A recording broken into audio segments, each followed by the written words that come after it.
알렉산더 대왕은 기원전 356년 마케도니아 왕 필리포스 2세의 아들로 태어났습니다. 필리포스는 알렉산더를 교육시키기 위해 당시 가장 유명한 철학자인 아리스토텔레스를 스승으로 붙여주면서 3년 동안 각종 학문들을 전수받게 했는데, 아리스토텔레스는 헬라 철학이 세상에서 가장 위대한 철학이요 사상이라고 어린 알렉산더의 머리에 세뇌를 시켜놨습니다. 이런 교육을 받은 알렉산더는 왕이 된 후에 헬라 문화를 전 세계에 전파해야 한다는 사명감에 불타 동방원정을 떠나게 됐다고 하는 이야기는 유명한 이야기입니다. 알렉산더는 헬라 문화를 전 세계에 전파하겠다는 사명감에 불타서 동방원정을 주저없이 수행했고, 그것을 통해 전 유럽과 메소포타미아 지역의 헬라 문화를 전파했습니다. 가는 곳마다 극장을 짓고 경기장을 짓고 도서관을 만들어 헬라 철학과 사상을 전파하기 위해 힘썼습니다. 그리고 정복한 국가들마다 자유를 주었고 막대한 세금을 경감시켜 주었습니다. 메소포타미아와 애굽의 지배 아래서 많은 세금과 압제에 시달리던 주변국 사람들은 스스로 문빗장을 열고 알렉산더를 환영했고, 헬라 제국의 보호 아래 자신들의 운명을 맡기는 일들이 벌어졌습니다. 병법 중에 최고의 병법이 있어요. 어저께 잠깐 내 손자병법을 찾아봤더니 13가지 병법이 있다고 나오는데, 병법 중에 최고의 병법은 싸우지 않고 이기는 거예요. 그러면 어떻게 하면 싸우지 않고 이길 수가 있을까? 그 첫 번째가 문화 전략입니다. 알렉산더는 싸우지 않고 이기는 병법을 사용한 자라고 볼 수가 있는데, 그가 사용한 최고의 전략은 문화 전략이었습니다. 연극과 운동 경기가 큰 몫을 차지했죠. 오늘날 한류라고 하는 문화가 온 세상을 뒤덮고 있습니다. 이런 한류 속에는 우리가 인식하든 인식하지 못하든 우리의 전래의 사상과 가치와 신앙이 들어가 있는데, 우리가 너무나 잘 알고 익히 들은 홍익인간 제세이와 또 이도여치, 영락사예 등등 우리 이념과 사상 그리고 유일신 신앙이 들어있기 때문에 한류가 세상에 먹히는 거예요. 문화보다 더 강한 힘은 사실 없습니다. 그래서 오늘 우리가 한류라고 하는 이 문화의 흐름 속에서 교회가 어떻게 해야 될지를 찾아볼 수가 있어요. 오늘 교회에게 주어진 사명은 신앙문화, 즉 계약 공동체 문화를 되살리는 거다, 그렇게 생각합니다. 나만이 아니라 우리로 하나가 되는 것만이 인류 멸종의 대위기를 극복할 수 있는 유일한 길이라고 생각을 합니다. 아멘. 두 번째로 조세 저항을 줄이는 거예요.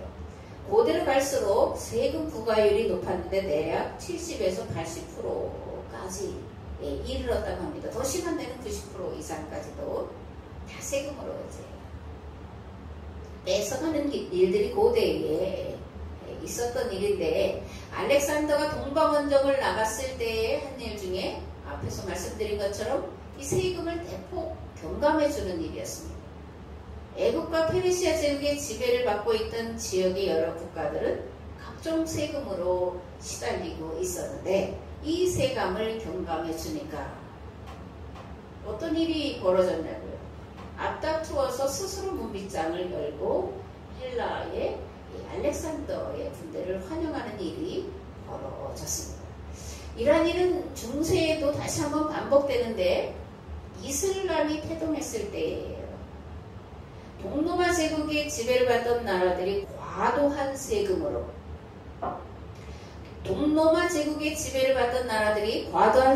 고통당할 때, 이슬람의 창시자 무함마드는 정복한 지역마다 세금을 대폭 경감해주는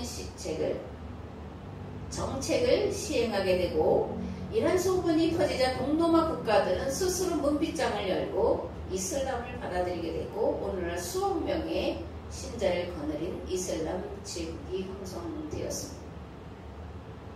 헬라 제국과 이슬람 제국은 싸우지 않고 이기는 전략을 사용해서 단기간에 최대 제국을 만든 나라다. 그런 거예요.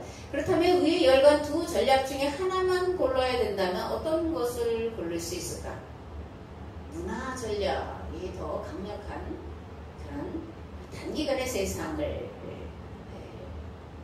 지배, 그런 세상을 바꾸는 그런 전략이다, 그렇게 생각을 합니다.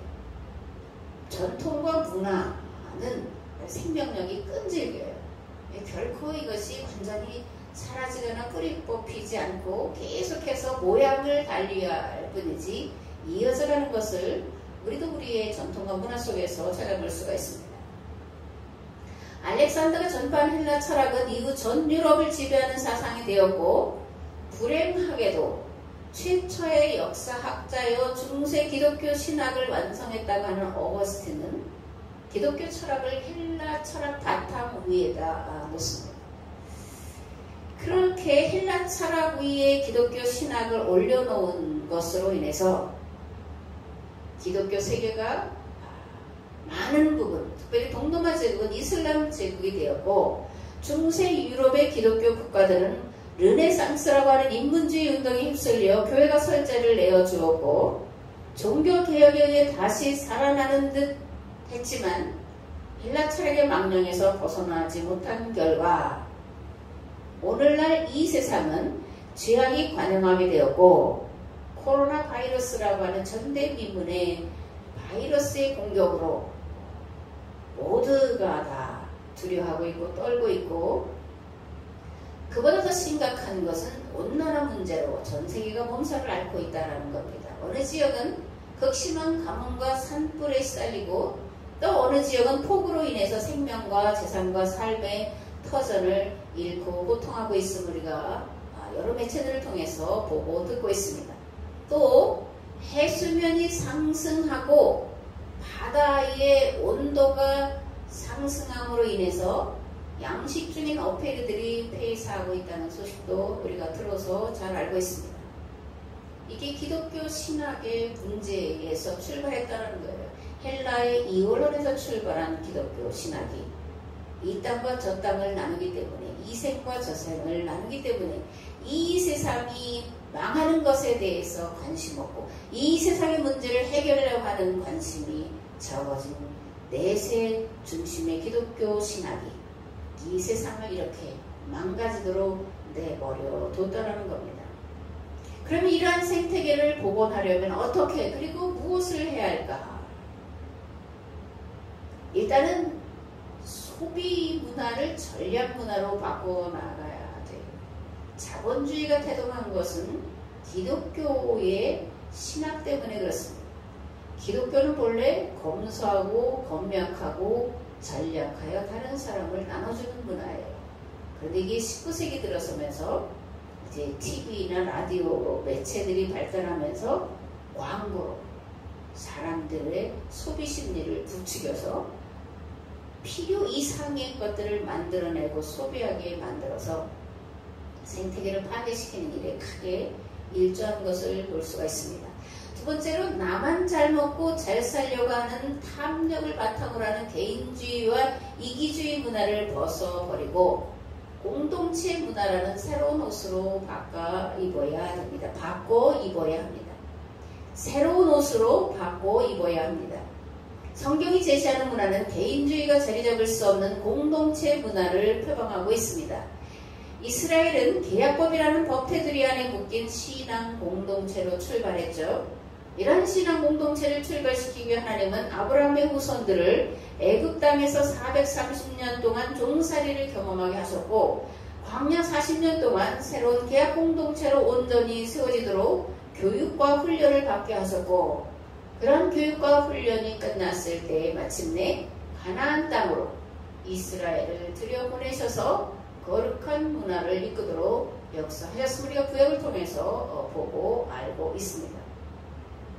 앞에서 헬라 제국을 세운 알렉산더가 헬라 문화가 세상에서 최고의 문화라고 하는 믿음을 가지고 그 헬라 문화를 온 세상에 전파하기 위해 동방원정길에 주저없이 나섰다, 이렇게 말씀을 드렸습니다. 목숨을 걸고 전쟁을 하러 나갔는데 그 전쟁의 목적이 약탈하고 침략하고 그래서 땅을 더 확장하고자 하는 그런 목적보다는 헬라 문화를 전파하기 위해서였다라는 거예요. 그렇다면 성경에 나오는, 특히 창세기 12장에 나오는 아브라함, 그는 어떻게 하나님이 떠나라 가라 이렇게 말씀하실 때에 본토와 친척과 아비 집을 떠나 갈 수가 있었을까? 이렇게 생각을 해봐야 되죠. 왜냐하면 아브라함은 75년 동안이나 참 하나님을 찾고 있었기 때문에 75년 만에 아브라함을 찾아오신 하나님께서 본토와 친척과 아비 집을 떠나 내가 네게 지시하는 땅으로 가라고 하실 때에 주저하거나 망설일 이유가 없었다는 거예요. 75년 일평생을 기울여온 건데 주저할 이유가 없었던 거죠. 감사함으로 또는 기쁨으로 하나님의 말씀을 따라 떠났음을 볼 수가 있습니다. 창세기 12장의 말씀을 보면 아브라함이 그의 아내 사레와 조카 롯과 하란에서 모은 모든 소유와 얻은 사람들을 이끌고 가나안 땅으로 가려고 떠나서 마침내 가나안 땅에 들어갔더라. 아브라함이 그 땅을 지나 세겜 땅 모래 상수리 나무에 이르니 그때 가나안 사람이 그 땅에 거주하였더라. 여호와께서 아브라함에게 나타나 이르시되 내가 이 땅을 네 자손에게 주리라 하신지라. 자기에게 나타나신 여호와께 그가 그곳에서 제단을 쌓고 거기서 베델 동쪽 산으로 옮겨 장막을 지니 서쪽은 베델이요 동쪽은 아이라. 그가 그곳에서 여호와께 제단을 쌓고 여호와의 이름을 부르더니 점점 남방으로 옮겨갔더라. 아멘. 이 말씀 속에서 우리는 아브라함의 믿음, 아브라함이 드린 예배가 어떤 예배였는지를 알아볼 수가 있습니다. 아브라함은 아버지 데라가 갈대아 우르에서 70세쯤에 이르러 이제 낳은 아들이죠. 그리고 나홀과 하란을 낳고 갈대아 우르에서 살다가 데라가 아브라함과 사라와 그리고 롯을 데리고 이제 하란으로 옮겨갑니다. 그리고 그곳에서 이제 205세를 향유하고 죽죠. 아브라함은 75세에 너는 내가 살고 있는 땅과 내가 난 곳과 너의 아버지의 집을 떠나서 내가 보여주는 땅으로 가거라. 내가 너로 큰 민족이 되게 하고 너에게 복을 주어서 네가 크게 이름을 떨치게 하겠다. 너는 복의 근원이 될 것이다. 라는 말씀을 듣고 하란을 떠나 가나안 땅으로 가게 되죠. 앞에가 말씀드린 것처럼 어떻게 아브라함은 하나님의 말씀을 듣고 그 위험한 나그네의 길을 주저없이 떠날 수 있었을까? 그가 75년 동안 참신, 참 하나님을 찾았기 때문이었습니다. 아멘. 마태복음 13장에 보면 하나님 나라의 비유가 여럿이 들어있는데 씨 뿌리는 비유, 누룩의 비유, 겨자씨 비유, 진주 비유, 밭에 감추인 비유 등이 이제 들어있습니다. 하늘나라는 밭에 숨겨놓은 보물과 같다. 어떤 사람이 그것을 발견하면 제자리에 숨겨두고 기뻐하며 집에 돌아가서는 가진 것을 다 팔아서 그 밭을 산다. 또 하늘나라는 좋은 진주를 구하는 상인과 같다. 그가 값진 진주 하나를 발견하면 가서 가진 것을 다 팔아서 그것을 산다. 아멘. 만일 지상 최고의 가치와 사상을 찾던 자가 그것을 발견한다면 그런 자신이 가진 모든 것을 다 버리고 그것을 소유할 겁니다. 만일 참신을 찾았다면 모든 우상을 버리고 찾은 바 된 참신을 따를 것입니다. 예수님의 제자들도 하나같이 모든 것을 다 버리고 예수님을 따랐는데 특별히 누가복음에 보면 마태가 예수님의 부르심에 응답하여 모든 것을 버리고 떠난 그런 일을 기억을 하고 있습니다. 세간에 앉아서 세무일을 보던 마태가 나를 따라오너라 라는 예수님의 부르심을 듣고 모든 것을 버려두고 일어나서 예수님을 따라갔습니다. 마태는 분명히 레위죠. 그죠? 알페의 아들 레위입니다. 레위 지파 사람이에요. 그런데 세리를 보고 있었죠. 마태복음에는 레위의 이름을 세리마태라고 소개를 하고 있습니다. 유대인들에게 세리는 매국노죠. 그죠? 자기 백성들의 세금을 갈취하고 착취해서 로마 제국의 일부를 바치고 자기들이 착복하는 그런 일들을 했던 것이 대다수 세리들이 한 일이었습니다. 그래서 유대인들에게 세리는 매국노였을 뿐만이 아니라 죄인 중에 죄인으로 취급받던 그런 사람들이었습니다. 그런데 레위는 예수님의 부르심을 듣게 되었고 듣게 되자 곧바로 모든 것을 버리고 예수님을 붙쫓아갔습니다. 그리고 그토록 부끄러운 직업인 세리를 자신의 이름 앞에 기록하면서 나는 세리요 죄인 중에 죄인이었습니다 라는 것을 많은 사람 앞에서 드러내놓고 있음을 보게 됩니다. 어떻게 이렇게 할 수 있었을까? 예수님을 만나고 나니까 예수님의 말씀이 자신이 더듬어 찾고 있었던 최고의 가치요 이상이었음을 알게 되었기 때문이었습니다. 마태는 비록 세리라는 직업을 가지고 살았지만 진리에 대해 목마른 자였고 무엇보다 구원에 대해 목마른 자였기 때문에 자신 같은 죄인을 조건 없이 받아주시는 그 예수님의 부르심 앞에 주저없이 모든 것을 버리고 쫓아갈 수가 있었던 것입니다. 아멘. 앞에서 살펴본 대로 아브라함은 하나님의 부르심을 듣고 하란을 떠나서 어디인지 모르는데 가라고 하는 땅으로 정말 정처 없이 갔는데 떠나가다 보니까 도착하는 것이 가나안 땅이었습니다. 갈대아 우르와 하란은 살기가 좋은 그런 대도시예요. 문명이 발달하고 모든 것이 풍족한 도시였고 아브라함은 그 도시에서 정말 거부라고 할 수 있을 만큼의 큰 부와 영향력을 가지고 있던 사람이었는데 떠나서 가라고 하는 말씀을 따라서 떠나서 가다 보니까 도착한 것이 가나안 땅이었다라는 거예요. 그리고 가장 먼저 이제 세겜 땅 모래 상수리 나무에 장막을 칩니다. 그리고 거기 잠시 머물러 있을 때에 여호와께서 나타나셔서 내가 이 땅을 네 자손에게 주겠다 말씀을 하셨고 아브라함은 자기에게 나타나신 여호와께의 제단을 쌓았습니다. 그리고 베델 동쪽 산으로 옮겨 장막을 쳤고 그곳에서도 여호와께 제단을 쌓았고 그런 다음 점점 남방으로 옮겨갔습니다. 우리 생각에는 세겜 땅 모래 상수리 나무가 있는 곳에 거주했다라면 또는 최소한 베델에 장막을 치고 거했다라면 좋았을 텐데 점점 남방으로 옮겨갔다라는 거예요. 그럼 아브라함은 왜 점점 더 남방으로 내려갔을까? 이 세겜이든 베델이든 그곳에 이미 큰 부족을 이루고 살아가는 가나안 족속들이 있었기 때문에 그렇습니다.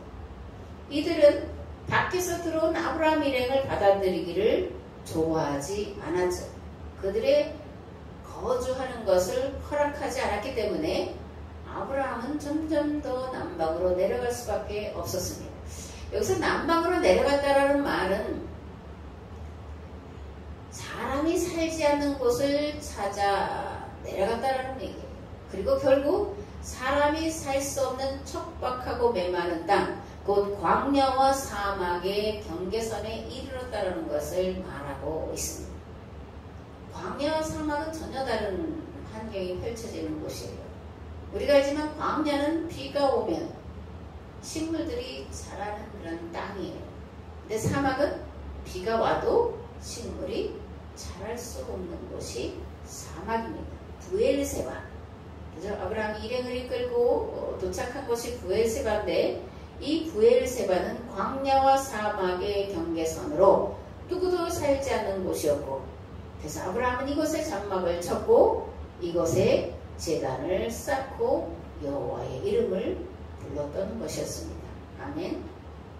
대부분의 사람들은 잘 될 때 감사하죠. 저도 그렇습니다. 문제가 해결됐을 때 바라던 소원이 이루어졌을 때 일이 잘 풀렸을 때 감사합니다. 반대로 일이 잘 안 될 때 바라던 일이 안 이루어졌을 때 점점 더 크고 어려운 일들이 몰아닥칠 때 불평하고 원망하고 낙심하게 됩니다. 그리고 그러한 환경들을, 그런 여건들을 탓하게 되죠. 그리고 책임을 떠넘기려고 합니다. 이것이 일반적인 이제 사람들의 모습이죠. 출애굽기 6장 1절에서 9절의 말씀을 보겠습니다. 여호와께서 모세에게 이르시되 이제 내가 바로에게 하는 일을 네가 보리라. 강한 손으로 말미암아 바로가 그들을 그의 땅에서 쫓아내리라. 하나님이 모세에게 말씀하여 이르시되 나는 여호와이니라. 내가 아브라함과 이삭과 야곱에게 전능의 하나님으로 나타났으나 나의 이름을 여호와로는 그들에게 알리지 아니하였고 가나안 땅 곧 그들이 거류하는 땅을 그들에게 주기로 그들과 언약하였더니 이제 애굽 사람이 종으로 삼은 이스라엘 자손의 신음소리를 내가 듣고 나의 언약을 기억하노라. 그러므로 이스라엘 자손에게 말하기를 나는 여호와라. 내가 애굽 사람의 무거운 짐 밑에서 너희를 빼내며 그들의 노역에서 너희를 건지며 편팔과 여러 큰 심판들로서 너희를 속량하여 너희를 내 백성으로 삼고 나는 너희의 하나님이 되리니 나는 애굽 사람의 무거운 짐 밑에서 너희를 빼낸 너희의 하나님 여호와인 줄 너희가 알리라. 내가 아브라함과 이삭과 야곱에게 주기로 맹세한 땅으로 너희를 인도하고 그 땅을 너희에게 주어 기업을 삼게 하리라. 나는 여호와라 하셨다 하라. 모세가 이와 같이 이스라엘 자손에게 전하나 그들이 마음의 상함과 가혹한 노역으로 말미암아 모세의 말을 듣지 아니하였더라. 아멘. 애굽에서 종살이하던 하비르들은 모세와 아론이 전하는 말씀과 기적을 보고 이제 곧 노예살이에서 해방되게 되었다고 생각하며 기대감이 부풀어 있었던 것을 지난주에 우리가 말씀을 통해서 봤습니다. 그런데 웬일인지 상황은 그들이 생각하고 기대했던 것과는 정반대로 가졌다라는 거죠. 노역은 더 고됐고 더 많은 채찍에 맞았고 굶주림에 시달려 했습니다. 상황이 점점점 악화되다 보니까 이스라엘 백성들의 마음속에 이제 불평과 원망이 목까지 가득 찼는데 그들이 자세히 보니까 모세와 아론이 바로를 만나고 돌아갈 때마다 자기들의 상황이 점점점 악화되어 갔다는 것을 눈치를 챈 거죠. 그래서 모세의 말을 듣지 않았던 것을 보게 됩니다. 엉뚱한 얘기 같지만 다이아몬드와 흑연의 분자 구조는 동일해요. 그런데 하나는 사람들이 가장 갖고 싶어하는 보석이 되고 하나는 그저 평범한 흑연이 됩니다. 이 다이아몬드와 흑연은 탄소로 이루어진 거예요. 그런데 하나는 다이아몬드가 되고 하나는 흑연이 된다는 거죠. 어떻게 동일한 분자 구조로 이루어진 것이 이렇게 전혀 다른 성질의 것으로 바뀔 수가 있나? 그 원인은 다른 데 있는 것이 아니라 얼마나 강한 압력과 고열에 시달리며 연달하느냐에 따라 전혀 다른 존재로 만들어진다는 거예요. 하나님은 히브리인들과 바로를 구분하시는 기준으로 고난의 강도를 택하셨습니다. 고난의 강도에 따라 히브리인들은 세상을 구원할 계약 공동체로 만들어져갈 것이고 바로는 하나님의 심판 앞에서 무참히 무너지고 깨어지는 그런 결과를 만들게 될 겁니다. 하나님은 하비르들과 바로에게 모세를 보내시면서 이렇게 말씀을 하셨습니다. 이제 내가 바로에게 하는 일을 네가 보리라. 강한 손으로 말미암아 바로가 그들을 보내리라. 강한 손으로 말미암아 바로가 그들을 그의 땅에서 쫓아내리라. 하나님이 모세에게 말씀하여 이르시되 나는 여호와이니라. 바로에게 하나님이 행하실 일이 준비가 되어 있는데 바로가 점점점 마음을 강팍하게 함으로 10가지 재앙 그리고 마지막에 이제 장자를 죽이는 재앙에 이르러서야 비로소 바울이란다. 비로소 바로가 그들을 애굽 땅에서 쫓아내게 된다라는 거예요. 스스로 신의 자리에 올라앉아 신행세를 하는 바로의 정체를 만천하에 낱낱이 드러내 보이시기 위해 이제 곧 하나님은 하나하나 강도를 높여갈 것입니다. 다음 주에 보겠지만 10가지 제안은 점점점 그 강도가 높아지는 것을 볼 수가 있습니다. 합의로 든 이러한 모습들을 통해 조상들의 하나님 곧 여호와 하나님이 어떤 분이신지를 분명하게 인식하게 될 것입니다. 그런데 한 가지 조건이 있다는 거예요. 바로와 마찬가지로 합의루들도 고난의 강도가 더해가는 과정을 견뎌내고 이겨내야 한다는 거예요. 세상에 그 어떤 것도 그냥 주어지는 것은 없습니다. 세상을 창조하신 하나님의 법이 심은 대로 거두는 법이기 때문에 그래. 이것을 이제 인과론이다 그렇게 말합니다. 원인이 있어야 결과가 있다. 좋은 것을 심을 때 좋은 것을 얻게 된다. 악한 것을 심으면 악한 것을 얻게 되는 게 하나님의 창조의 법칙이라는 거예요. 갈라디아서 6장에서 사도 바울은 이렇게 말합니다. 자기를 속이지 마십시오. 하나님은 조롱을 받으실 분이 아니십니다. 사람은 무엇을 심든지 심은 대로 거둘 것입니다. 자기 육체에다 심는 사람은 육체에서 썩을 것을 거두고 성령에다 심는 사람은 성령에게서 영생을 거둘 것입니다. 선한 일을 하다가 낙심하지 맙시다. 지쳐서 넘어지지 아니하면 때가 이를 때에 거두게 될 것입니다. 그러므로 기회가 있는 동안에 모든 사람에게 선한 일을 합시다. 특히 믿음의 식구들에게는 더욱 그렇게 합시다. 갈라디아 교회에 보내는 바울의 편지. 하나님은 만월의 여김을 받으시는 분이 아니다. 조롱을 받으시는 분이 아니다. 심지 않고 거두게 하는 분이 아니다라는 거예요. 고난을 통해서 하나님은 정금과 같은 믿음의 사람들을 만들어내시지 오냐오냐 하면서 정금 같은 믿음의 사람을 만들어내시지 않는다는 겁니다.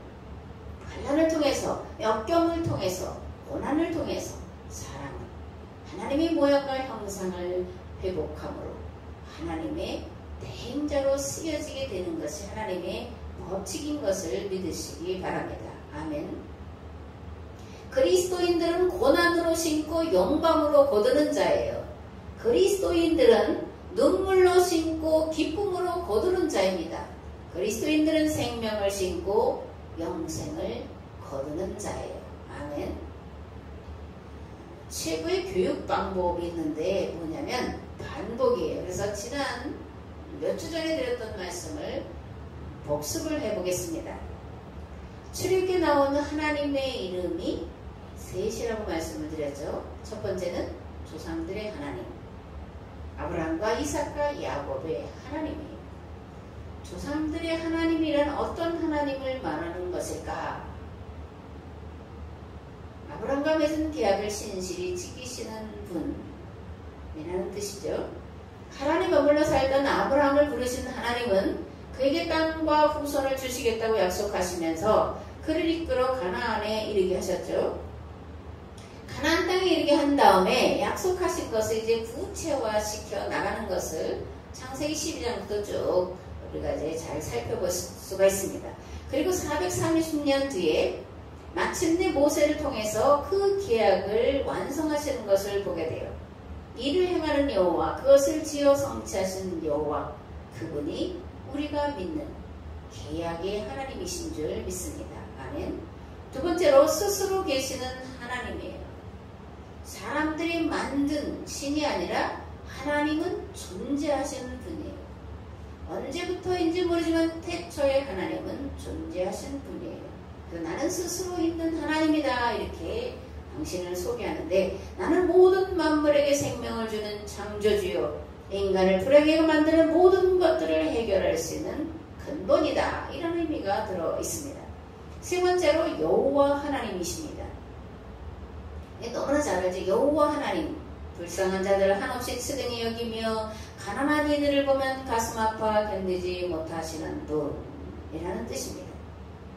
이런 여호와 하나님의 이름이 출애굽기 3장에서 모세가 하나님을 만날 때에 주어지는 이름인데, 어떻게 그러면 모세는 여호와 하나님으로 만날 수가 있었을까? 조상들의 하나님을 여호와 하나님으로 만날 수 있었을까?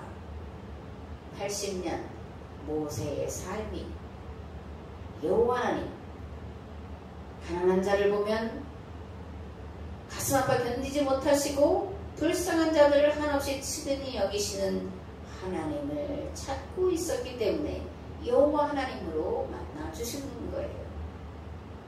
애굽 땅에서 노예로 살아가고 있는 하비르들을 풀어 자유케 할 수 있을까? 그 방법은 무엇일까? 그것을 80년 동안 찾았다라는 겁니다. 그렇기 때문에 하나님은 모세에게 나는 여호와다 이렇게 당신의 이름을 소개하고 계시는 것입니다. 하나님은 아브라함과 이삭과 야곱에게 전능한 하나님으로 찾아오셨는데 전능한 하나님이란 이 땅의 모든 가난한 자, 소외된 자, 멸시당하고 천대당하는 자들에게 진정한 자유를 주시는 하나님이라는 의미가 들어있다 그렇게 생각을 합니다. 무엇보다 경제적인 문제로 차별당하고 억압당하는 자들에게 매일의 일용할 양식을 주어 먹고 배부르게 하시는 하나님이란 뜻이요. 이러한 일을 위해 하나님의 마음과 하나 된 사람을 찾아 그를 통해 이 일을 가능케 하시는 분이라는 것이 전능한 하나님이라는 이름 속에 들어가 있는 의미다 그렇게 생각을 합니다. 430년 후 모세를 찾아오신 하나님께서 내가 너희 조상들에게 가나안 땅을 주리라고 약속했던 전능한 하나님이다 이렇게 말씀을 하십니다. 근데 조상들에게 전능한 하나님으로 찾아오셨던 그분이 모세에게 나는 여호와다 이렇게 말씀하시는 거예요. 그럼 왜 전능한 하나님으로 찾아오셨던 분이 이제는 여호와라고 하는 이름으로 모세를 찾아오셨을까? 왜 이름이 다를까? 뭐 이렇게 생각을 해볼 수 있죠.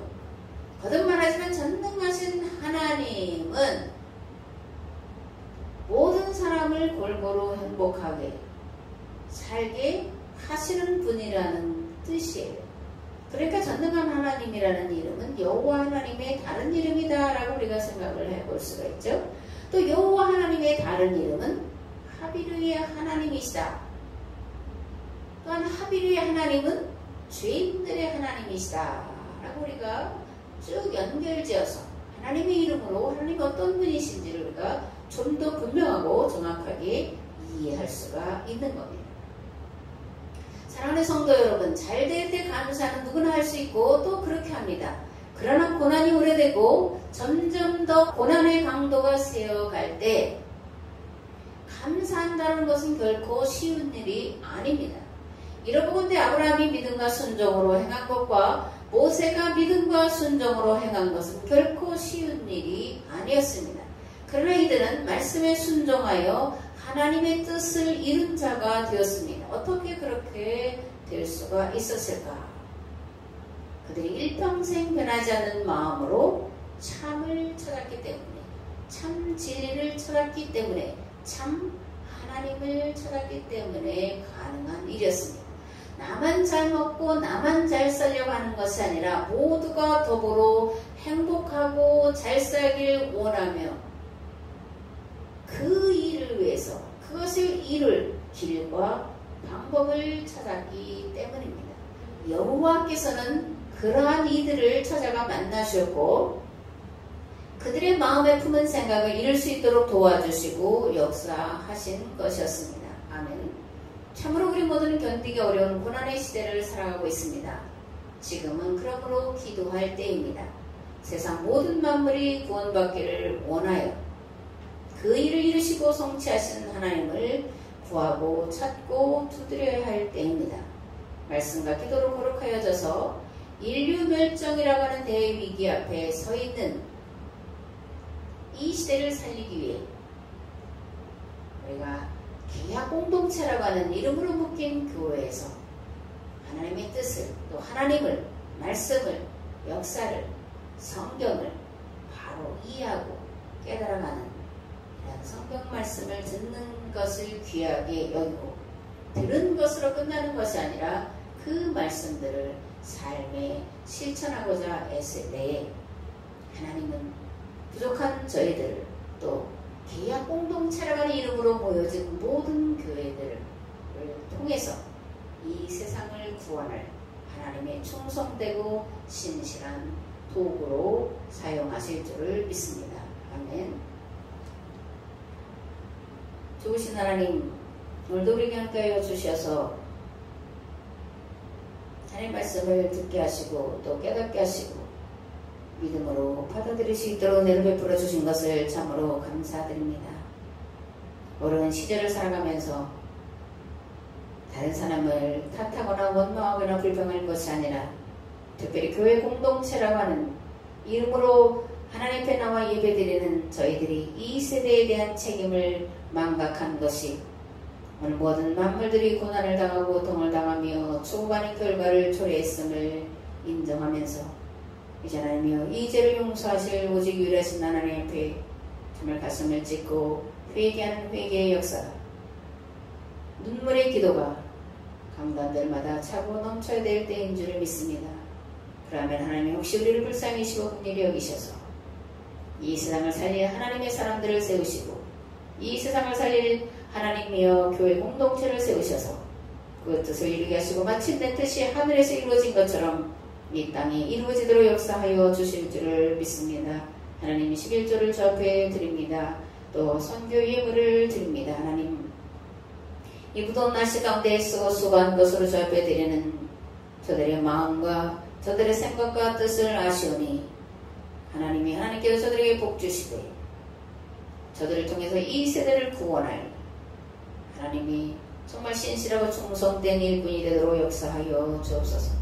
나만이 아니라 우리로 향하는 하나님 저들의 생각과 마음과 뜻이 되게 하시고 삶이 되게 하셔서 이 어려운 난국을 하나님의 뚫고 나아가 하나님 나라를 이 땅에 이루어가는 거룩한 일들을 위해서 신실하고 충성된 종들로 쓰여지도록 역사하여 주옵소서. 이제는 길과 진리와 생명 되신 예수 그리스도의 은혜와 아버지 하나님이 무한하시고 극진하신 사랑하심과 성령님의 감화 감동 교통 역사하심 고난을 통해서 신실한 하나님 일꾼으로 세워진 것을 다시 한번 듣고 고난을 기뻐하며 감사하기로 결단하고 돌아오는 우리 삶의 자리 위에 이 교회 위에 이 나라 이 민족 위에 이제부터 영원토록 함께 하옵시기를 간절히 축원하옵나이다. 아멘.